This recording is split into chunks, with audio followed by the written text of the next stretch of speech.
దానిలోంచి మనకి కరోనా అప్పుడు అందరికీ వ్యాక్సిన్ ఇచ్చారు కదా, గవర్నమెంట్ వేశారు. ఈ వ్యాక్సిన్ అంతా కొనిపెట్టింది ఎవరు తెలుసా మీకు? బిల్ గేట్స్ చాలామందికి ప్రపంచంలో ఉన్న దేశాలన్నిటికీ ఉచితంగా ఆయనే కొని ఆయనే డబ్బు ఖర్చు పెట్టి వ్యాక్సిన్ తయారు చేయడానికి ఫండ్ ఇచ్చాడు ఆయన. మనం ఫ్రీగా వేసుకున్నాం చూసారా? ఈ విధంగా ప్రపంచ దేశాల్లో, పేద దేశాలు, ఏ దేశం అన్నిటికీ ఆయన ఏం చేశారంటే ఫండింగ్ ఇచ్చి కరోనా వ్యాక్సిన్ తయారు చేయించాడు. ఆయన కూడా దాదాపు వారిని బఫెట్ అని ఆయన 95% అన్ని చారిటీకి ఇచ్చేసాడు. ఎన్ని కోట్లు తెలుసా మీకు? లెక్క నాకు గుర్తులేదు. వారెన్ బఫెట్టే కానీ, బిల్ గేట్సే కానీ, మార్క్ జుకర్బర్గ్ కానీ, ఫేస్బుక్ అతనే కానీ, ఇంకా చాలామంది ఉన్నారు. వీరందరూ ప్రపంచంలో ఉన్నవాళ్ళు, ధనవంతుల్లో ఫస్ట్ 5 మెంబర్స్ వాళ్ళ ఆస్తి మొత్తాన్ని పేదలకి, చారిటీకి రాసిచ్చేసారు. వాళ్ళకి బతకడానికి కొంచెం పెట్టుకున్నారు. ఏం చేస్తుంది? వీళ్ళు ఏం చేశారంటే అందరూ క్రైస్తవులే, క్రీస్తుని ఎరిగిన వాళ్ళే. తెలుసా మీకు ఆ విషయం? వాళ్ళలో చాలామంది యూదులు ఉన్నారు. ఈ ఫేస్బుక్, యూట్యూబ్ కనిపెట్టిన యూదుడు తెలుసా మీకు? గూగుల్ కనిపెట్టిన యూదుడు. చాలా ఉన్న ఇన్వెన్షన్ చేసిన వాళ్ళు అందరూ దేవుని ఎరిగిన వాళ్ళే. వాళ్ళు ఆశీర్వదించబడ్డారా లేదా? ప్రపంచ దేశాల్లో ఎక్కడికైనా చూడండి, క్రీస్తుని కలిగిన వాళ్ళు, క్రిస్టియన్స్ అనేవాళ్ళు బహుగా ఆస్తి సంపాదించిన ఆస్తిపరులు. మరి ఇండియాలో క్రిస్టియన్స్ ఎలా అయ్యారంటే, నిమ్న వర్గాలు ఎవరైతే అణగదొక్కబడ్డారో వీళ్ళందరికీ మిషనరీస్ వచ్చి సుమారు చెప్పి క్రైస్తవులుగా మార్చారు. దానివల్ల వాళ్ళు ఫైనాన్షియల్ స్టేటస్ అలాగే ఉంది కానీ దేవుని నమ్ముకోగలిగారు. అందుకనే చాలామంది ఇక్కడ డబ్బు లేని వారిగా ఉన్నారు. కారణం మీకు అర్థమైంది కదా? ఇప్పుడు దేవుని ఎరిగిన వారిని దేవుడు బహుగా అన్ని విషయాల్లో ఆశీర్వదిస్తాడు. మనం విన్నాం, బాగానే ఉంది. ఇప్పుడు దేవుడు మనల్ని కూడా ఆశీర్వదిస్తాడా? చూడండి ఒకసారి ఈ ద్వితీయోపదేశకాండం 8:18 చదవమ్మా. ద్వితీయోపదేశకాండము 8:18 వస్తుందా లేదు? ద్వితీయోపదేశకాండము 8:18.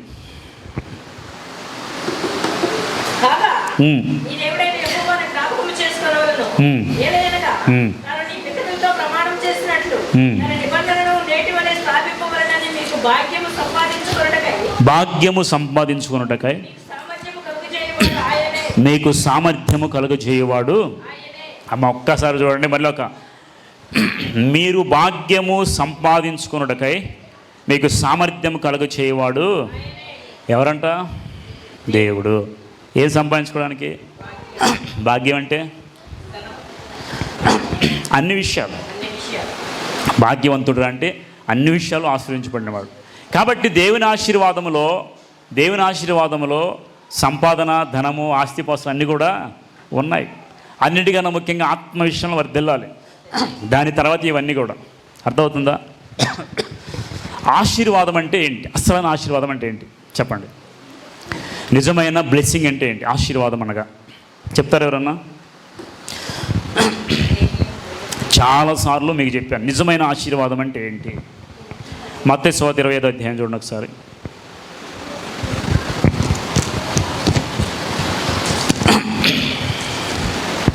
మత్తయి సువార్త 25వ అధ్యాయము 34వ వచనం. 25:36-34. అప్పుడు రాజు తన కుడివైపు ఉన్న వారిని చూచి, నా తండ్రి చేత ఆశీర్వదించబడిన వారులారా రండి, లోకం పుట్టిన మొదలుకొని మీ కొరకు సిద్ధపరచబడిన రాజ్యమును స్వతంత్రించుకొనుడి. ఏంటంటే ఇది? ఆశీర్వదించబడిన వారులారా. అమ్మ వినండి, ఆశీర్వాదం అంటే డబ్బే కాదు. ఆశీర్వాదంలో ఒక పార్ట్ అది అంతే. ఆశీర్వాదం అంటే, నిజమైన ఆశీర్వాదం అంటే ఫస్ట్ ఏంటి చెప్పాలా? పరలోక రాజ్యమును సంపాదించుకొనుట. నా తండ్రి చేత ఆశీర్వదించబడిన వారులారా రండి, లోకం పుట్టిన మొదలుకొని మీకు సిద్ధపరచబడిన రాజ్యమును. ఇప్పుడు చెప్పండి, స్వతంత్రించుకోవడం అంటే ఏంటంటే, దేవుని రాజ్యంలో ఎవరైతే ప్రవేశిస్తారో వాళ్ళే ఆశీర్వదించబడిన వాళ్ళు. క్లారిటీ అర్థమైంది మీకు? ధనం ఉన్నంత మాత్రం లోకంలో చాలామంది కోట్లు సంపాదిస్తున్నారు బయట. పరలోకం ఉందా వాళ్ళకి? అదే ఆశీర్వాదం అనుకోండి. ఫస్ట్ ఆశీర్వాదంలో ఆత్మలో వర్ధిల్లటం, పరలోక రాజ్యాన్ని సంపాదించుకోవడం, ఆ తర్వాత ఇవన్నీ కూడా సెకండ్ ప్రయారిటీ. ధనము కానీ, ఐశ్వర్యం కానీ, ఇవన్నీ ఏంటంట? దేవుడు ఇచ్చేటువంటి తర్వాత ఆశీర్వాదాలు. ఆశీర్వాదం గురించి విన్నంత మాత్రం ఆశీర్వాదం మనకు వస్తుందా? ప్రయాసపడాలి, కష్టపడాలి. మీ పనిలో మీరు కష్టంగా నిజాయితీగా ఉండండి, దేవుడు ఆశీర్వదిస్తాడు. మీ ఉద్యోగంలో మీరు నిజాయితీగా ఉండండి, నమ్మకంగా ఉండండి, దేవుడు ఆశీర్వదించేస్తాడు. మీరు చేసే పని చిన్నదైనా పెద్దదైనా మీరు ఆశీర్వాదంగా ఉండాలంటే నమ్మకంగా యోబు వలె ఉండండి. ఖచ్చితంగా దేవుడు ఆశీర్వాదం అంటే, ఇప్పుడు నన్ను ప్రైమ్ మినిస్టర్ చేస్తాడు దేవుడు? అవసరం లేదు. నేను ఏ విషయంలో ఆశ్రయించబడ్డానో నలుగురికి వాక్యం చేస్తే నేను ఆశ్రయించబడినట్టు. నువ్వు ఆశ్రయించబడాలంటే నువ్వేంటి, నువ్వు పని చేస్తావు అనుకో, నలుగురికి ఆశీర్వాదం అక్కడ ఉండాలి. నువ్వు టీచర్ అనుకో, నలుగురికి నువ్వు ఈ పాఠాలు చెప్పడం వల్ల బ్లెస్ అనమాట. అది నీ యొక్క సర్కమ్స్టాన్సెస్లో ఎక్కడున్నా నీవు ఆశ్రయించబడ్డావంటే దానికి కారణము దేవుడు పెడతాడు. కాబట్టి దేవుడు ఏం చేస్తాడంటే మనందరినీ కూడా మొట్టమొదటి ఆశీర్వాదం, ఫస్ట్ ప్రయారిటీ బ్లెస్సింగ్ అని చెప్పండి, ఆత్మ విషయంలో వర్ధిల్లి దేవుని రాజ్యాన్ని స్వతంత్రించుకోవడం. ధనవంతుడికి అన్నీ ఉన్నాయి, దేవుని రాజ్యం వచ్చిందా? మరి అతను ఆశ్రయించబడ్డవాడా లేకపోతే ఆశీర్వదించలేనివాడా? ఆశీర్వాదం లేదు, డబ్బు ఆశీర్వాదం అనుకున్నాడు, కానీ ఎక్కడికి వెళ్ళిపోయాడైనా? పాతాళానికి వెళ్ళి. కాబట్టి ఫస్ట్ ప్రయారిటీ ఏంటి? ఆత్మలో వర్ధిల్లుట, ఆత్మలో వర్ధిల్లుట. దీన్ని మొట్టమొదటి ఆశీర్వాదం అంటారు. ఇప్పుడు చెప్పండి, మీరు ఆశీర్వాదం అంటే మీరు ఏమనుకుంటారు? దేవుడిని ఆశీర్వదించాడు ఏ విషయంలో?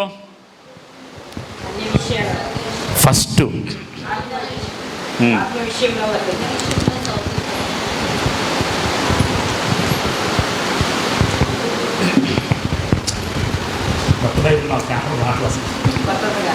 ఎక్కడెక్కడ తీయలేకపోతుంది మనకి. Okay okay.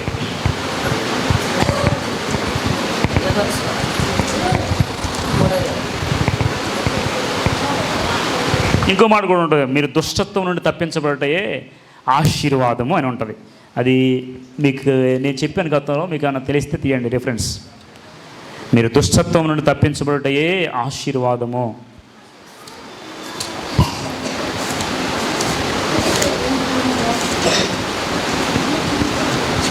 సరే, దాని గురించి తర్వాత చూద్దాం. ఇప్పుడు చూడండి, మనం ఏ విషయాల్లో ఆశ్రయించబడాలంట? ఆత్మ విషయాల్లో, తర్వాత ఆరోగ్య విషయంలో, తర్వాత ఈ లోకంలో ఉన్నటువంటి, ఈ లోకంలో ఏమంటే డబ్బు విషయంలో కూడా ఆశ్రయించబడాలి. ఇది దేవుని చిత్తమే కదా. మిమ్మల్ని ధనవంతులు చేయాలని ఆయన ఎలా వచ్చాడంట? దరిద్రులుగా వచ్చాడు. ధనవంతుడు అంటే డబ్బు సంపాదించుకోవడే కాదు, ఆత్మ విషయంలో ధనవంతుడు. తర్వాత ఇంకొక విషయం చూద్దాం, చూడండి. ఫిలిప్పీయులకు రాసిన పత్రిక 4వ అధ్యాయం 19వ వచనం. ఫిలిప్పీయులకు రాసిన పత్రిక 4:19 చదువమ్మా త్వరగా. ఫిలిప్పీయులకు రాసిన పత్రిక 4వ అధ్యాయం 19వ వచనం. కాగా దేవుడు తన ఐశ్వర్యం చొప్పున క్రీస్తు యేసునందు మహిమలో మీ ప్రతి అవసరమును, ఫస్ట్ ఏంటి? కాగా ఎవరి ఐశ్వర్యం చొప్పున? ఇప్పుడు ఒక విషయం వినండి, నా వైపు చూడండి ఒకసారి. మనకి ఐశ్వర్యం లేదు, ఆశీర్వాదం లేదు, మన దగ్గర డబ్బు లేదు. ఇప్పుడు మనం ఏదైనా ఆలోచించాలంటే మనకున్న సర్కమ్స్టెన్స్ని బట్టి మనం ఆలోచిస్తాం. నా దగ్గర ఎంత ఉంది క్యాలిక్యులేషన్ చేస్తాం. కానీ మనం ఒకటి ఆలోచించాలి, నీవు ఎవరి కుమారుడివి? దేవుని కుమారుడు. బైబిల్ ఏమని చూసా? తన ఐశ్వర్యము చొప్పున అంట. కాగా తన ఐశ్వర్యం చొప్పున క్రీస్తు చేసిన మహిమలో మన ప్రతి అవసరము, మన అవసరం తీర్చబడాలంటే మన డబ్బు ఉండాలా, దేవుని దగ్గర ఉండాలి? చెప్పండి మీరు. ఇది తెలుసు కానీ చాలామందికి అప్లికబుల్ కాదు. మనం కష్టపడి చేసిందే మనం సంపాదించుకోండి. కానీ బైబిల్ ఏం చెప్తుందంటే, దేవుని ఐశ్వర్యం చొప్పున నీ ప్రతి అవసరం దేవుడు, నాకున్న దాన్ని బట్టి కాదు, దేవుని ఐశ్వర్యం చొప్పున దేవుడు ప్రతి అవసరము తీరుస్తాడు. ఈ మాట గుర్తుపెట్టుకోండి. ఏదైనా అవసరం రాగానే, ప్రభువా నీ ఐశ్వర్యం చొప్పున ప్రతి అవసరం తీర్చి ప్రభు అని ప్రార్థన చేయాలి మీరు. ఇప్పుడు మన దేవుడు ఎలాంటి వాడంట? ఐశ్వర్యవంతుడు, లోకంలో ఉన్న వాళ్ళందరికన్నా చాలా గొప్పవాడు. కాబట్టి ఆయన ఐశ్వర్యం చొప్పున మన ప్రతి అవసరం కొన్ని అవసరాల అంటే ఏ అవసరం వచ్చినా ఇప్పుడు దేవుణ్ణి ఎలా అడగాలి? నా దగ్గర లేదు ప్రభు, నీ ఐశ్వర్యం చొప్పున నాకు దయచే ప్రభు అని ప్రార్థన చేయాలి. తర్వాత కీర్తన 66:12 చదవమ్మా. కీర్తన 66:12. 66 కీర్తన 12 వచనం.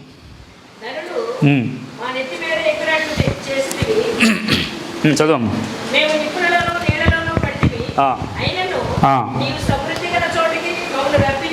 అయినను నీవు సమృద్ధి గల చోటికి మమ్మను.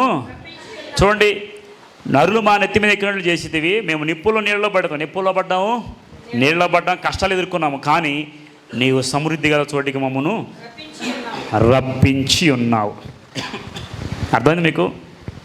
ఎన్నో కష్టాలు ఎదుర్కొంటూ మనం వస్తున్నాం, కానీ దేవుడు అన్నిటి చివరికి ఎక్కడ నడిపించాడు? దేవుడు సమృద్ధి గల స్థలంలోనికి మనల్ని నడిపించాడు. కాబట్టి నీ కష్టం వచ్చినా నష్టం వచ్చినా చివరి గమ్యం ఏదంటే సమృద్ధి, అబండెన్స్. అది ఎవరు సమృద్ధి అంట? దేవుని యొక్క సమృద్ధిలోనికే. ఎన్ని కష్టాల్లో ఉన్నా చివరికి మనం ఎక్కడ నడిపిస్తాడంటే సమృద్ధిలోనికే నడిపిస్తాడు. తర్వాత నిర్గమకాండం 3:7. నిర్గమకాండం 3వ అధ్యాయము. నిర్గమకాండం 3వ అధ్యాయము. మరియు యెహోవా ఇట్లనెను, నేను ఐగుప్తులోనూ నా ప్రజల బాధ నిశ్చయముగా చూచి తిని. చూడండి ఒక్క నిమిషం మాకు. నేను ప్రజల బాధను దేవుడు ఏం చేశాడు? నిశ్చయముగా చూచి తిని. అంటే మీరు ప్రార్థన చేసేటప్పుడు దేవుడు మీ ప్రార్థన ఆలకిస్తున్నాడా లేదా? ఖచ్చితంగా. నీ బాధ, నీ కష్టము, నువ్వు ఏ కష్టంగా ఉండి వెళ్తున్నావు అన్నీ దేవుడు చూస్తూ ఉన్నాడంట. చదువమ్మ తర్వాత.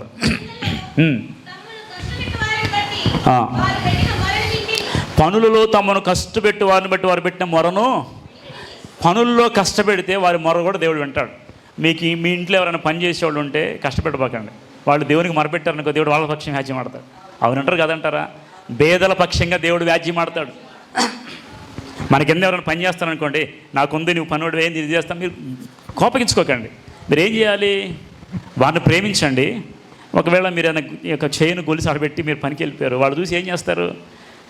మీరు కష్టపెట్టారనుకో, వాళ్ళకి ఫస్ట్ థాట్ ఏమొచ్చింది? వీళ్ళకి ఎట్లాగా ఉండాలని చేతులు పెట్టుకు వెళ్ళిపోతారు. లేదు, మీరు వాళ్ళకి మంచిగా చూశారనుకో, వాళ్ళు ఏం చేస్తారు? లేదు, వాళ్ళు మోసం చేయకూడదని అది మీకు ఇస్తారు. నేనేమంటానంటే, పనుల్లో ఐగుప్తీయులు వాళ్ళని కష్టపెట్టారు. ఆ కష్టంలో వాళ్ళు పెట్టిన మొరంతా దేవుడు ఏం చేశారంట? ఆలకించాడు. వారి దుఃఖములు నాకు తెలిసే. దీని అర్థం ఏంటంటే, ఇక్కడ మనం పెట్టే దుఃఖాలు కూడా దేవునికి తెలిసే. నీ దుఃఖము, నీ బాధ అంతా దేవుడు చూస్తూనే ఉన్నాడు. 8. కాబట్టి ఐగుప్తుల చేతుల నుండి వారిని విడిపించుటకును ఆ దేశంలో నుండి విశాలమైన మంచి దేశం ఎక్కడ నుండంట? ఆ దేశంలో నుండి విశాలమైన మంచి దేశమునకు, అనగా కనానీయులు, హెత్తీలకు, అమోరీయులకు, పెరిజులకు, హెవ్వీయులకు, ఎబూసీయులకు నివాసస్థానమై పాలు తేనెలు ప్రవహించు దేశమునకు వారిని నడిపించుటకు దిగి వచ్చి ఉన్నాను. నీకు అర్థమైందా? ఇప్పుడు దేవుని బిడ్డలు కష్టంలో ఉన్నప్పుడు దేవునికి మొరపెడితే ఆ మొరంతా దేవుడు విన్నాడంట. విని ఎక్కడైతే కష్టపడుతున్నారో ఆ దేశం నుండి వేరే దేశానికి, ఆ దేశం ఎలాంటిది? పాలు తేనెలు ప్రవహించే దేశం. అంటే కనానీయులు, హివ్వీలు, హెత్తీలు, ఎబూసీయులు చాలామంది అక్కడ నివాసం చేస్తున్నారు. అంటే పాలు తేనెలు ప్రవహించే దేశం అంటే ఏంటి తెలుసు మీకు? కష్టాలలో నుండి సంతోషమైన సమృద్ధి గల దేశానికి. అంటే ఆ దేశం ఎలా ఉంటుందంటే, పాలు తేనెలు అంటే, ఈ యెరూషలేములో ఉన్న ఒక్కొక్క జెర్సీ ఆవులు తెలుసు మీకు? ఆ యెరూషలేములో ఉన్న ఒక్కొక్క ఆవు ఒక్క పూటకి 45 లీటర్లు మినిమం ఇస్తుంట లీటర్ పాలు. 45. పాలలో నీళ్ళు కలిపేసిన అవసరం లేదమ్మా. చాలామంది పాలలో నీళ్ళు కలిపేసి లాభం సంపాదించుకుందాం అనుకుంటే అక్కడ అంత అవసరం లేదు. వాటి పశువులు పిల్లలంట తాగంగా మిగిలినవన్నీ ఏమైపోతాయంట? పొదుగు ఎక్కువైపోయి కారిపోతూ ఉంటాయి.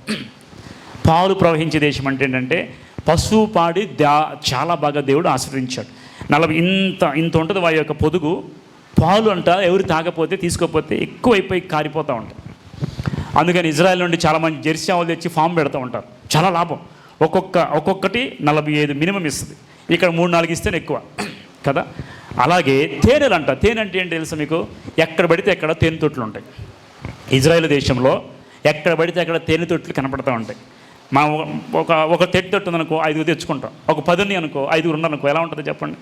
5 తెచ్చుకుంటే 5 మిగిలిపోతాయి. అంటే సమృద్ధిగా ఉంది కాబట్టి ఈ తేనె కూడా కారిపోయి వెళ్తూ ఉంటుంది. దీని అర్థం ఏంటంటే, పాలు తేనెలు ఈ విధంగా కారిపోయి వెళ్ళేటువంటి సమృద్ధిగా దేశానికి నేను నడిపిస్తాను. ఎవరిని? ఐగుప్తులు. ఎక్కడున్నారు? కష్టంలో ఉన్నారు, బానిసత్వంలో ఉన్నారు. కాబట్టి ఈరోజు మనం కూడా కష్టంలో, బానిసత్వంలో ఉంటే సమృద్ధి లేదనుకో, మనకి లేముంది, దేనికి కట్టుకోవాలన్న డబ్బులు ఉండట్లా, దేనికి చేయాలన్నా కానీ మన దగ్గర మనీ ఉండట్లా. లేమిలో నుంచి దేవుడు ఏం చేస్తాడంట? సమృద్ధిలోనికి నడిపించి నేను మీకోసం దిగి వచ్చి తిని. ఎప్పుడు? ఆదికాండంలో, నిర్గమకాండంలో ఐగుప్తులో చెరలో ఉన్నారు. ఇప్పుడు దేవుడు మన కోసం దిగి వచ్చాడు లేదా? ఎప్పుడు? 2000 సంవత్సరాల క్రితము శిలువలో ప్రాణం పెట్టి వెళ్ళిపోయాడు కదా. మరలా దిగి వస్తాను, మీ దగ్గర ఎప్పుడు ఉండడానికి ఆత్మ పంపిస్తాను అన్నాడు. యేసుక్రీస్తు వారు దేవుడే మనిషిగా ఈ లోకానికి వచ్చి శిలువలో ఏం చేశాడు? సమస్తము సమాప్తము. ఇక నా కోసం, నీ కోసం దేవుడు దిగి రావాల్సిన అవసరం ఆల్రెడీ దేవుడు దిగొచ్చి అన్నింటినీ ఫినిష్ చేశాడు. ఇప్పుడు ఏం చేయాలి? మనం ప్రార్థన ద్వారా దాన్ని సంపాదించుకోవాలి. పాలు తేనెలు ప్రవహించే దేశం, సమృద్ధి కలిగిన దేశము, కలిమి లేమిలో నుండి సమృద్ధి కలిగిన ప్రాంతం. ఈరోజు మన స్థితి కొద్దిగా ఉన్నాను, రేపు మన స్థితి చాలా గొప్పగా దేవుడు చేయబోతున్నాడు. విశ్వసించిన వారికే జరుగునుగాక. నమ్మని వాళ్ళకి జరిగిద్ది అంటారా? నమ్ముట నీ వల్ల అయితే నమ్మువానికి సమస్తమో సాధ్యమే. ఇది రియాలిటీ, దేవుడిచ్చిన వాగ్దానం. మరి అందరూ ఎందుకు ఆస్తి సంపాదించుకోలేకపోతున్నారు? అందరూ ఎందుకు ఆస్తి పరులు కాలేకపోతున్నారు? అందరూ ఎందుకు సముద్రంలోకి వెళ్ళలేకపోతున్నారు? ఏం చెప్తారు మీరు చెప్పండి? ఒక కారణం చెప్తాను. ఎప్పుడో చెప్పి ఎగ్జాంపుల్ ఒకటి. చదివితే బాగా మార్కులు వస్తాయని అందరికీ తెలుసు. కానీ చదవాలి కదా మార్కులు రావాలంటే. దేవుడు చెప్పిన వాగ్దానాలు అన్నీ ఉన్నాయి కాబట్టి వాగ్దానం ప్రకారం నడిస్తే కదా మనకు వచ్చేది. నడవకుండా వస్తాయా? చాలామందికి రాకపోవడానికి కారణం నిర్లక్ష్యం, దేవుని మాటల ప్రకారము నడవకపోవడం. కాబట్టి దేవుడు ఏమన్నాడంటే, పాలు తేనెలు ప్రవహించే దేశానికి నేను నడిపించడం, నేను దిగి వచ్చాను. ఈరోజు దేవుడు కూడా మన కోసం ఏం చేశాడంట? పైనుండి దిగి వచ్చి ఆయన ఏం చేశాడు? సమృద్ధిలోనికి మనల్ని నడిపించాడు. సమృద్ధిలోనికి నేను నిన్ను నడిపించిన క్రీస్తు యేసునందు మహిమలో ప్రతి అవసరం కూడా దేవుడు, అంటే పాత నిబంధనల కాలంలో ఉన్నదానికని ఇప్పుడు ఇంకా మరి కృప ఎక్కువగా ఉన్నది. కాబట్టి అన్నీ మనకున్నాయి, మనం విశ్వాసంతో తెచ్చుకోవాలి. ఎగ్జాంపుల్, మన పెరట్లో ఒక మామిడి చెట్టు ఉంది. మామిడి చెట్టుకి బాగా కాయలు వచ్చాయి. నా మామిడి చెట్టుకి బాగా పూత వచ్చింది, ఫలం వచ్చిందని చెప్పుకుంటాను, ఉపయోగం ఉందంటారా? చెప్పండి. తెచ్చుకు తినాలనే మాట తెలియనంతకాలం దాని అర్థం తెలియదు. మీ ఇంట్లో మంచి మామిడి చెట్టుకి ఫలాలు బాగా వచ్చాయి, ఆహా భలే వచ్చింది సంతోషపడినంత కడుపు నిండిద్దా? ఏం చేయాలి? నీ దగ్గర ఉన్నంత మాత్రాన నువ్వు వెళ్ళి కోసుకోకపోతే అది నీది కాదు. నీ ఇంట్లో చెట్టు ఉన్నంత మాత్రాన నువ్వు మ్యాంగో తెచ్చి తినకపోతే అది నీది కాదు, నువ్వు దాన్ని అనుభవించలేవు. దేవుని వాగ్దానాలు కూడా మన ఇంట్లో ఉన్న మామిడి చెట్లు లాంటిది, వాగ్దానాలే ఉన్నాయి. ఎవరైతే వెళ్ళి ఏది తెచ్చుకుంటారో అదే నీకు సమృద్ధిగా వస్తుంది. నాకు ఆరోగ్యమనే కాయ కావాలి, తెచ్చుకో. నాకు సమృద్ధి అనే కాయ కావాలి, తిను. వాగ్దానాలు స్వతంత్రించుకొని ప్రార్థన చేసిన వాళ్ళకే తప్ప అందరికీ రానే రాదు. ఇప్పుడు దీని అర్థం ఏంటంటే, అన్ని దేవుడి శిలువలు సమాప్తం చేశాడు. ఇప్పుడు విశ్వాసం ద్వారా ప్రతి ఒక్క కాయను మనం తెచ్చుకొని పెట్టుకోవాలి. ప్రియుడు, నీవు ఆత్మ వర్ధిల్లుచున్న కొలది అన్ని విషయాల్లో సమృద్ధిగా వర్ధిల్లాలి. మొదటి ఏంటి? ఆత్మ వర్ధిల్లాలి. రెండోది ఏంటి? ఆరోగ్య విషయం. మూడోది ఏంటి? ఈ లోకంలో కూడా సమృద్ధి. ఈ విషయాల్లో దేవుడు మనందరం ఆశీర్వించబడాలని ముందుగానే ఆయన ఏం చేశాడు? మనకి ఇచ్చాడా లేదా? ఎప్పుడు ఏదైనా తోటలో ఏమన్నాడు దేవుడు? మనిషిని దేశం ఏమన్నాడు? నీవు ఫలించి అభివృద్ధి పొంది భూమిని నిండించి దానిని లోపరుచుకోవాలి. దేవుని వాగ్దానం ఏంటంటే మనం ఫలించాలి, అభివృద్ధి పొందాలి, విస్తరించబడాలి. ఇది దేవుని యొక్క వాగ్దానము. కాబట్టి ప్రార్థన చేయండి. ఈ రోజు నుండి అందరూ కూడా ఏం చేయాలంట? అన్ని విషయాల్లో లైట్ తీసుకోవద్దు, వాక్యం విని లైట్ తీసుకోవద్దు. ప్రార్థన చేయండి ప్రతిరోజు ఏం చేయాలి? ఆరోగ్యం కోసం ప్రార్థన చేయండి. ప్రతిరోజు ఏం చేయాలి? ఐశ్వర్యం కోసం ప్రార్థన. ఇంకో మాట ఉంటుంది, యెహోవా ఆశీర్వాదము ఐశ్వర్యం ఇస్తుంది. తెలుసా? ఆశీర్వాదములో ఐశ్వర్యం ఉంది. ఐశ్వర్యమే ఆశీర్వాదం కాదు. వినండి జాగ్రత్తగా. ఐశ్వర్యమే ఆశీర్వాదము కాదు, కానీ యెహోవా ఆశీర్వాదములో ఏమని చెప్పండి? ఐశ్వర్యము. ఐశ్వర్యం అంటే ఏంటి? అన్ని విషయాల్లో సమృద్ధి కలిగి ఉంటాం. యెహోవా ఆశీర్వాదము. ఆ రెఫరెన్స్ ఏమైనా తెలిస్తే చూడండి, లేదంటే వదిలేసేయండి. ఓకే. ప్రియుడా, నీవు ఆత్మ వర్ధిల్లుచుకోలేదు, అన్ని విషయాల్లో సౌఖ్యముగా ఉండాలి. ఇది దేవుని యొక్క చిత్తం. ఓకే. దేవుడు ఈ మాటలు దీవించి ఫలింపచేసి ఆశీర్వదించునుగాక. ఆమేన్.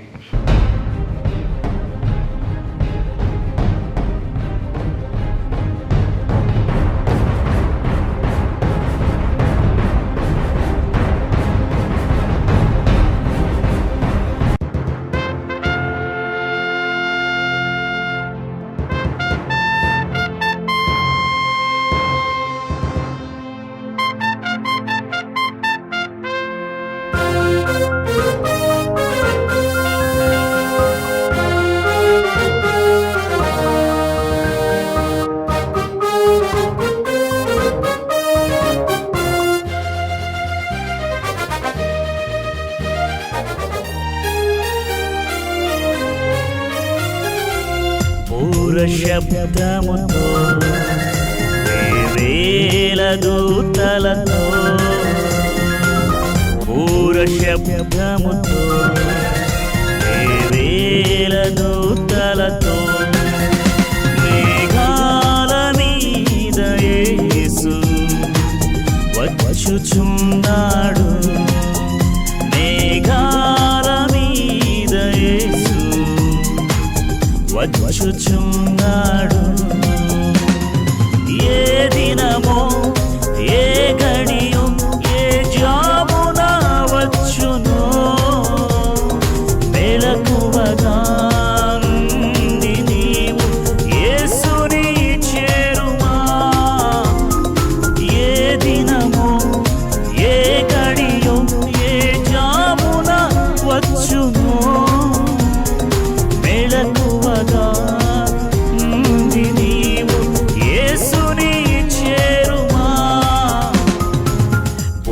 శబ్దముతో వేవేల దూతలతో బూర శబ్దముతో వేవేల దూతలతో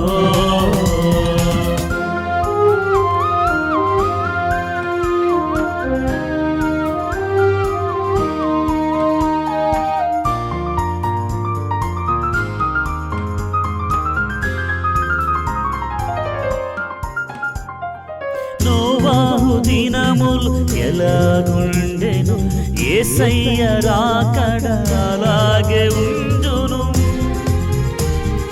నోవాహు దినములు ఎలాగుండెను యేసయ్య రాకడ అలాగే ఉండును. పాపము బహు విస్తరించి సువార్తనే విడిచి తినుచు త్రాగుచు పెండికిచ్చుచు దేవునినే మరచి జల ప్రళయము వచ్చి వారిని ముంచివేయు వరకు, జల ప్రళయము వచ్చి వారిని ముంచివేయు వరకు ఎవ్వరును ఎరుగకనే నశించిపోయిరి,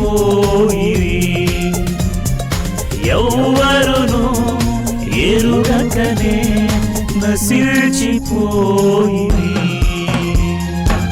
బూర శబ్దముతో వేవేల దూతలతో బూర శబ్దముతో వేవేల దూతలతో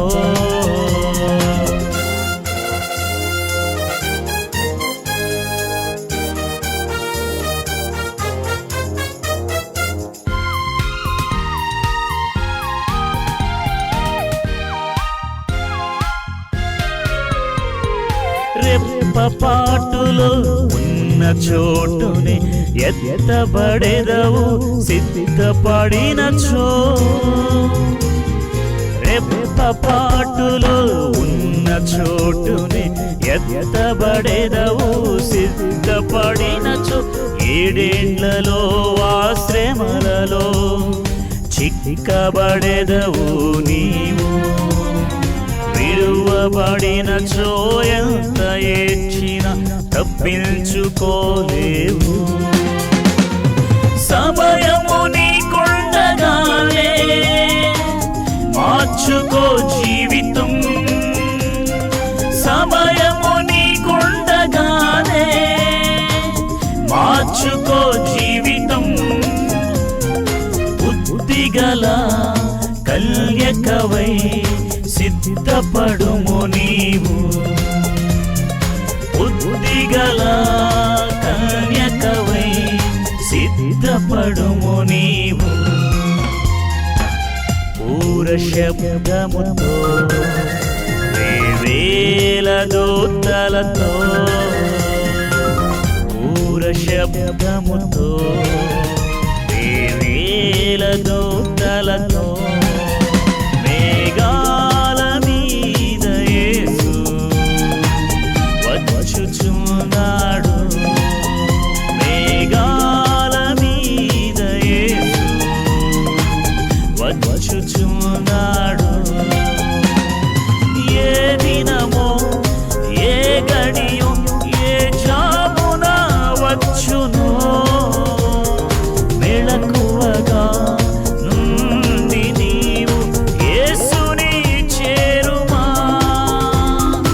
ఏ దినమో ఏ గడియో ఏ జామున వచ్చునో మెళకువగా నుండి నీవు యేసుని చేరుమా. బూర శబ్దముతో వేవేల దూతలతో బూర శబ్దముతో వేవేల దూతలతో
నీ సిలువ ప్రేమ వర్ణింపగలనా, నీ దివ్య ప్రేమను లెక్కింతునా. కల్వారి ప్రేమ నీ కొలువగలనా, విలువైన నీ ప్రేమ వివరింతునా. కల్వారి ప్రేమ నీ కొలువగలనా, విలువైన నీ ప్రేమ వివరింతునా. నీ సిలువ ప్రేమ వర్ణింపగలనా, నీ దివ్య ప్రేమను లెక్కింతునా. నీ సిలువ ప్రేమ వర్ణింపగలనా, నీ దివ్య ప్రేమను లెక్కింతునా.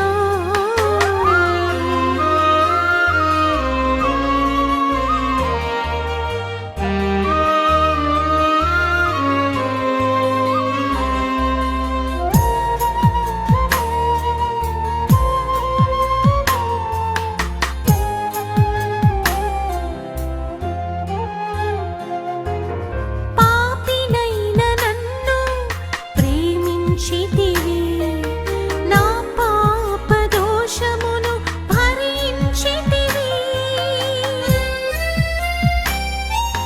విలువైన రక్తమును చిందించితివి, నా శాపమంతటిని తొలగించితివి. పాపినైన నన్ను ప్రేమించితివి, నా పాప దోషమును భరించితివి. విలువైన రక్తమును చిందించితివి, నా శాపమంతటిని తొలగించితివి. ఏమివ్వగలను నా యేసయ్యా, నా హృదయమంతటితో స్తుతింతును.